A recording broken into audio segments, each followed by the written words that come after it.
What's going on, everybody? I return, Scottie White of World Combat Sports.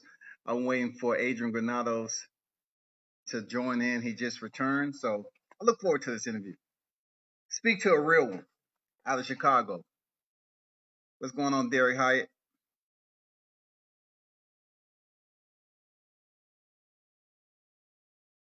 I'm gonna bring him on.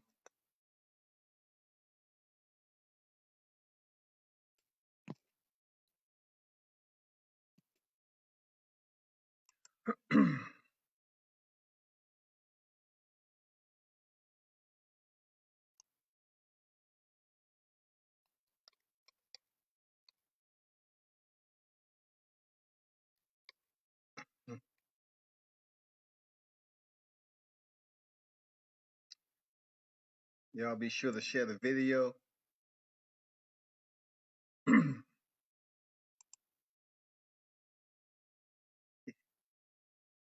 He's just returning, so give him a minute. I just got off the phone with him.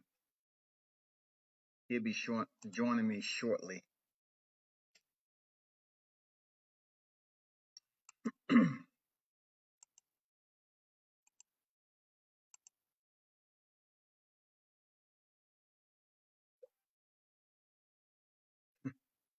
Just accept my request there, Adrian.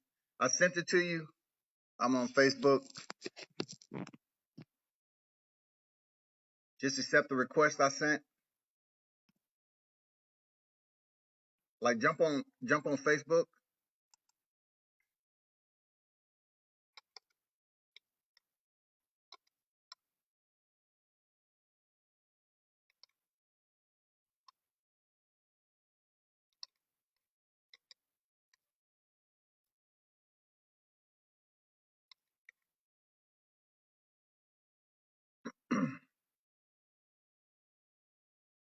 Thank you all for joining back on. Justin Austin, Soft Straight Talk, man. Thanks for dropping on. Damien back in the building. Appreciate it. Just give me a minute. He's trying to find out how to join in on Facebook Live. I'm about to speak with Adrian Granados, Tigre, fighter out of Chicago. Stable makes with Josh Greer Jr., Nathaniel Gallimore. What's going on, Lucretia Chapman? Thanks for dropping in.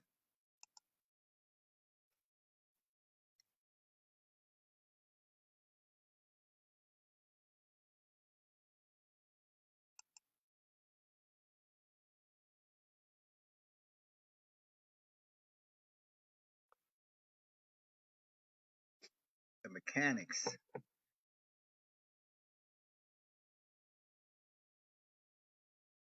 Do you see me on Facebook Live there, Adrian?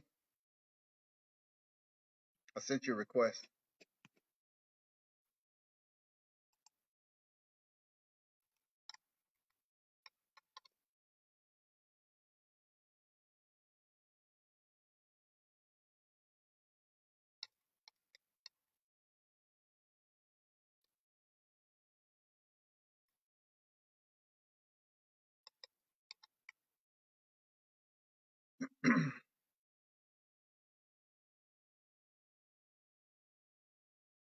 Here we go. Share the video, everybody.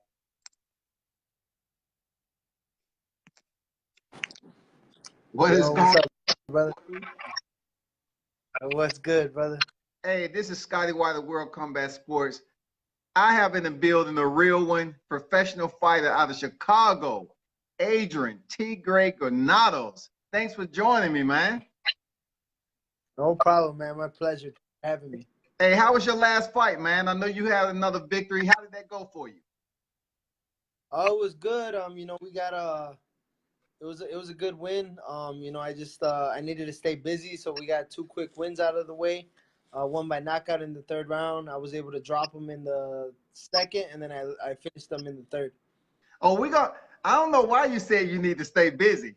You acting like that is something that you're not used to, man. Don't even try that.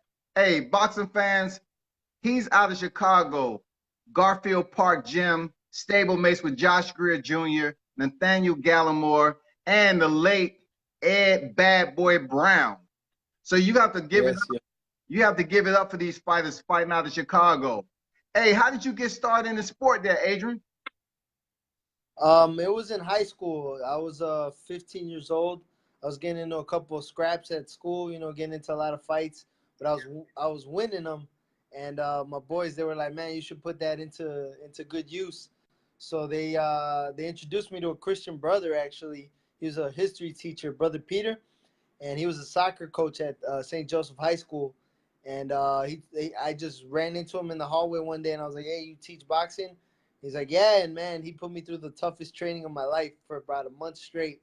And after a month, though, I loved it. He took me to my coach, my first coach, Rico, and yeah, no, I fell in love with the sport, and it's been 13 years later now.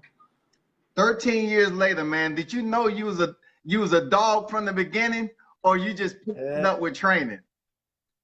I think yeah, because I mean it was always in every sport that I was in. Like I was always the either the gritty nose guy. Like on basketball team I was the defensive demon.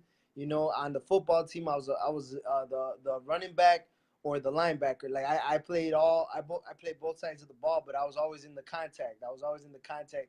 And then like baseball, I was a scrapper always. I was catcher. I was captain of the baseball team. So I knew it was gonna be something. But I always wanted to be a boxer. I grew up watching Julio Cesar Chavez, and that was really the man who kind of grew me into the sport. So yeah, no, I always wanted to be a boxer, and from the first time I started training, my coach Rico, he actually told me like, "No, you're ready now," and I only had a month training, and he told me I was ready for a fight immediately. Hey, Tigre, man, tell the boxing fans about the trenches. I know you call Garfield Park. I heard you and your team call that the trenches. Tell them about how it's like to go come up in the sport in the trenches over there at Garfield Park Gym.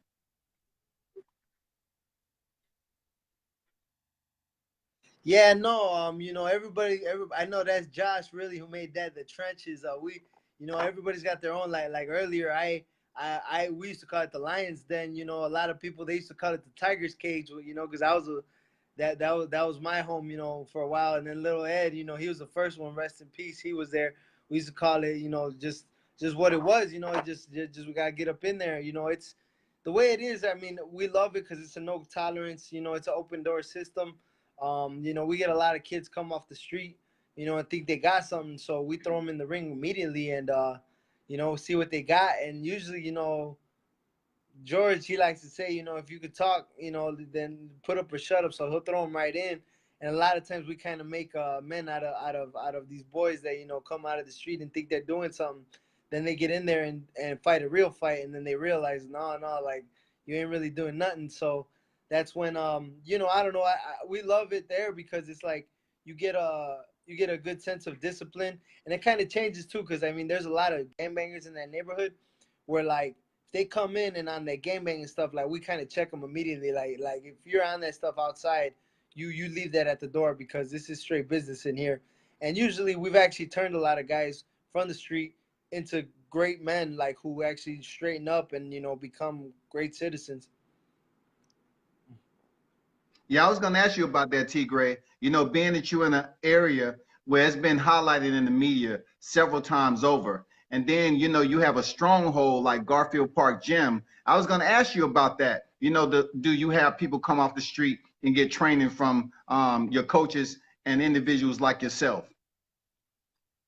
Yeah, definitely. I mean, I think it helps them because they kind of realize too, because we're all we're all kind of real good dudes. Like we got a good camaraderie there at Garfield Park. So like, I like usually when we're there, it's all love. Like it's all coaching, and we're all pushing each other. Like we're all when we run together, we're running to push each other. Like there's times where we'll run like 5 mile runs, and like somebody starts falling back, like we'll go back to get that person and push them harder or like, if somebody's getting tired, we're yelling at them like, "Come on, you got more," and it's really like I said, it's a good camaraderie. And years ago, we started the broke team, and it was really that's what it was. I mean, that's when the money team was hot, and like, you know, when they had everything. And you know, we got mad love for Floyd, you know, like we're all fans of his.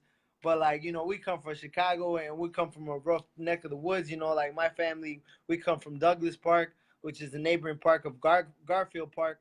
So like, you know, we get what we make with what we got, you know. So that's why we invented the broke team, because you know that's the money team with a broke team. You know, whatever we got, we're gonna make it work. Yeah, no doubt, man. Thanks for Yeah. keeping it a buck like you always do. I want to ask you about, if you had a chance to get back one of these fights, if it was Adrian Bronner or Sean Porter, which one would you select? Because let me give you my take. I thought you went in there and you was the much busier fighter against Adrian Bronner, to be honest.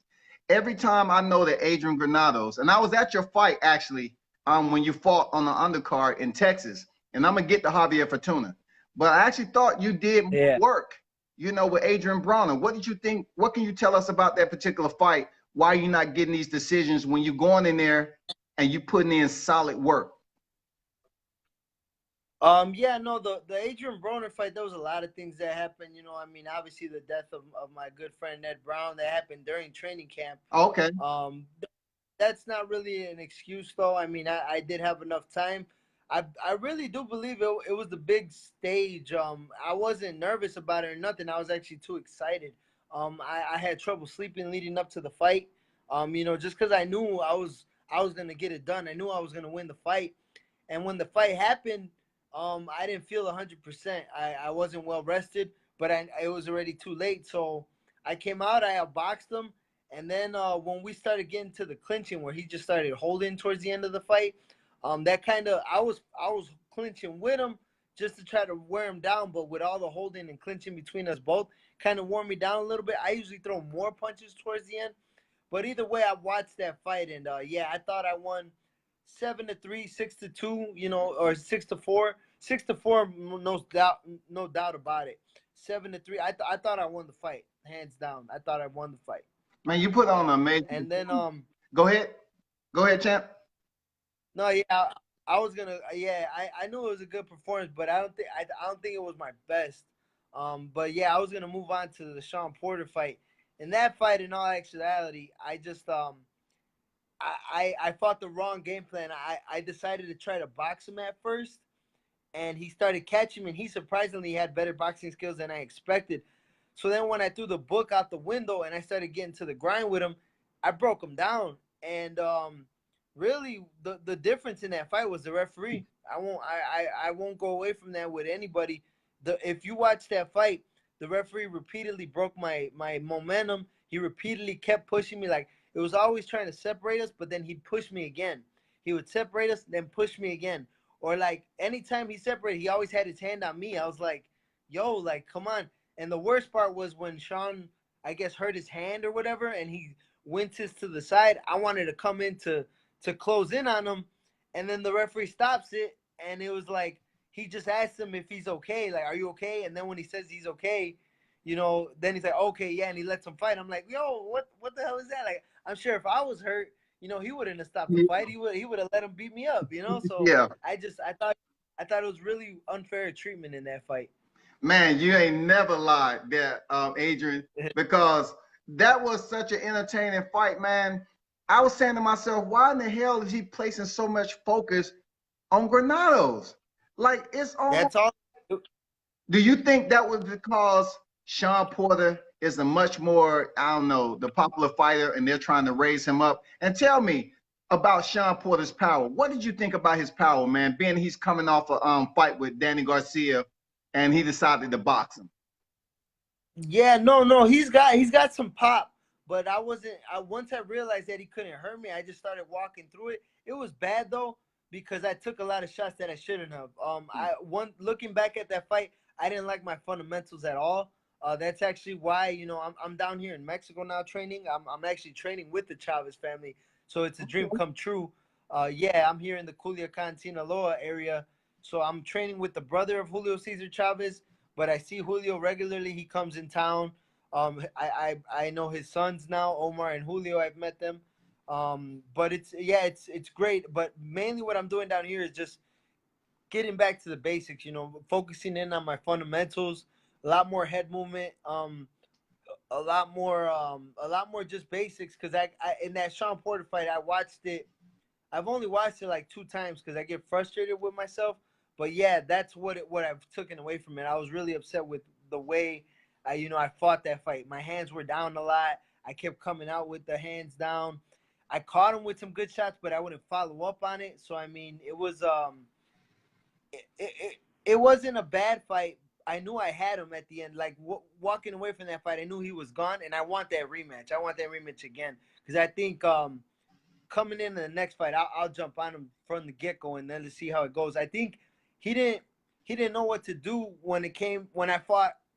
I beat him at his own fight. Like I got rough with him. Because there was a lot of headbutts and a lot of elbows, and there wasn't none. So I started doing it with them. I started using my head a little bit. I caught him with some good elbows too, because I had to. I wasn't taking it no more, and I realized that the referee was being so one sided that I'm like, all right, I'm gonna do something too. And yeah, I mean, I feel like I broke him there at the end. Like he was ready to go. He was just trying to survive because I think he knew too. He had it in the bag. I think it seemed to me that fight was already like decided because before the fight even happened, they had an interview out of once Sean Porter gets past or once Sean Porter gets past Granados, like what's in store. Like they're already thinking ahead for him, and I'm like, and that was on a PBC interview too. So I didn't, I wasn't like going into that fight. I already knew I was down a couple rounds. Yeah, yeah, yeah. Hey, and I don't dispute what Yeah. you're saying, man. That makes all the sense in the world. I knew they was making those interviews looking past you, and every time I know you stepping in the ring, man, I know it's gonna be a fight. I had to get to Javier Fortuna, man. Like I was having a conversation with my son. I said, you know what? I'm looking forward to the undercard seeing Granados and Fortuna because Fortuna's coming off a bout with Robert Easter. I thought he was gonna sit up here and really give you a competitive fight, but I knew he was in there with the dog like Granados, and you changed that man's life. What the hell happened in that fight, man, that caused Javier Fortuna to take up acting classes and get carted out on a stretcher? No, yeah, that's exactly what I think it was. Well, I mean, I could just be blatant forward too, because this is that's the way I am. Yeah, no, I mean, I we ran into one of his teammates, and even one of his teammates was like, well, somebody in his corner, I think, or one of his guys on his team. They're like, my dad was like, "Yo, what happened? Like, is he all right?" He's like, "So what's going on?" And then all of a sudden, even the own guy was like, looking around, like, "Hey, I think like he found the way out and he took it." So he literally like, I knew what it was because from the get go, like people were saying, he was outboxing me, he was hitting me. He caught me with some shots, he did, but he was just so small to me that like nothing was phasing me, and I knew he was gonna break down.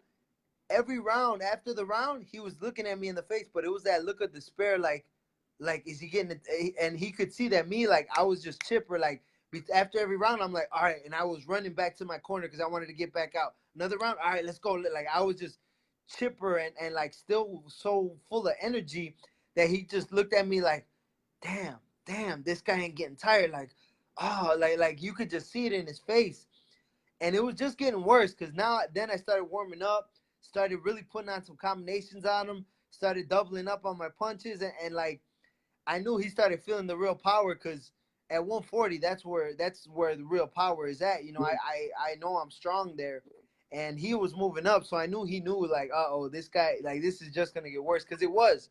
I was just warming up, and I was just starting to break him down. Like I was starting to get how to fight him. So yeah, he knew what he was doing because he kept holding me the whole time, and like they took the points away, so he just knew it was just getting worse too because he was down on the scorecards now a lot more. So yeah, he ran with that, and he kind of pulled me into him. And then like I'm trying to get him off of my shoulder.